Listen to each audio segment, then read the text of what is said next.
Welcome to Down the Rabbit Hole Quilts. I'm Tessa, and today we're going to make a quilt using large print fabrics. There are a lot of fabulous large print fabrics, but it's kind of hard to find patterns that don't chop them up into little pieces so you can't really see them.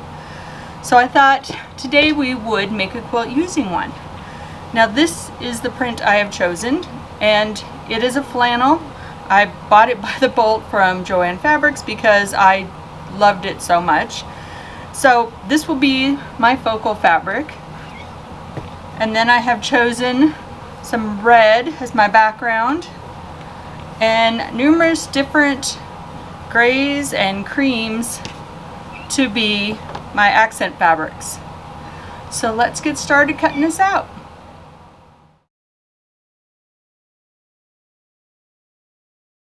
So I went ahead and trimmed that off. We're just going to get rid of it. And now I'm going to take measurements to see how wide it is. It'd be good if I use the right side of things. So my piece is 20.5 inches. So I'm going to plan to make each of my panel sections 10 inches wide. I did go ahead and cut 45 inches off of that bolt because that's the length that I wanted my center section to be for each panel. So each panel is 45 inches long and will be 10 inches wide cut. Now I should mention we're cutting these the length of the fabric, not the width of the fabric. Otherwise we're going to have a join in the middle of our panels. So here is what a panel looks like. And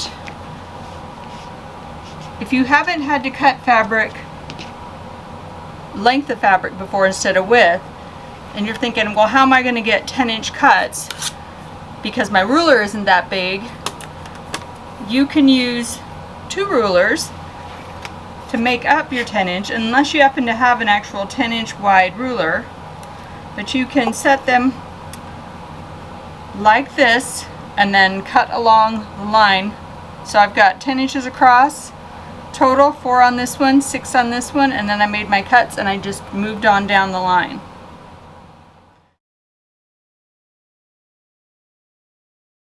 The stripes, let's cut the 10-inch stripes because that's how wide our panels are, and then we're going to make them 2.5 inches wide. So technically speaking, if your panels are 10 inches or less wide, you could use a layer cake to create the stripes for this. Or you could use a jelly roll if you have part of one left over and it works with your scheme. I just happen to have leftovers from other projects, so that is what I'm going to use to make the stripes for my quilt. We have all those 2.5-inch strips cut like this. Then they can be subcut into smaller pieces. In my case, they will be 10 inches because that's how wide each of my focal fabric panels are. So I went ahead and subcut a bunch of these into smaller pieces, and now we're going to start sewing them together and arranging them on our board here so you can see how that looks. Now you can see I've sewn them together, and this one has 3, so I have 3 at the top, and then down at the bottom I'm going to have 5. So a total of 8. 3 up here, then 5 down at the bottom. The next one's going to have 4 at the top, 4 at the bottom. The next one is going to have 5 at the top, 3 at the bottom, and then we'll have 6 at the top and 2 at the bottom. So basically we need 8 strips for each one, so we need 32 10-inch pieces for this quilt. Okay, so I have the sections put together, a 3, a 4, a 5, and a 6. And at the bottom we have a 5, a 4, a 3, and a 2.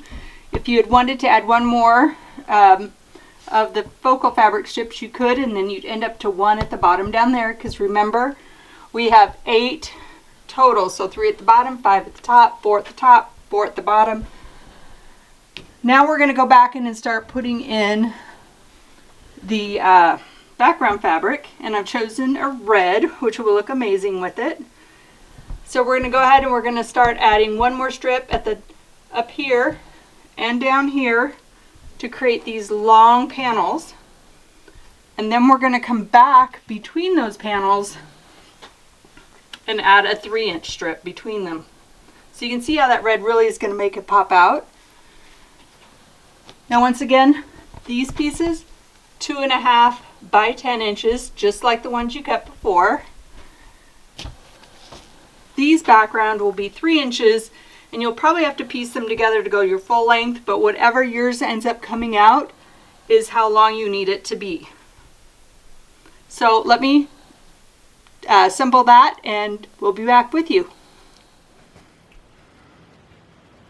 Alright, so I have put the 3-inch backgrounds in between each of the panels, and up here I put in the 2.5 by 10-inch strips, and you can see that I've staggered them in the same way at the bottom. And I think now we're going to go ahead and put a border on. I'm thinking a 6-inch border of just the plain red. I thought about putting a small red border and then putting this fabric on, but I think that I just want to go with the red to just offset the whole thing. So let me do that and I will be right back with the results. Alright, the borders are on, and like I said before, I just went with the solid border all the way around it. This is a really super quick, fast quilt. You could put it together easily in a weekend, which is great if you need it for a gift or something. Alright, so what's really great about this pattern is you can use any large print fabric. Like this Jason Yenter would be a really great focal fabric to use because there's a lot of color in it, and you could pick it out for the stripes. There's a lot you could choose from.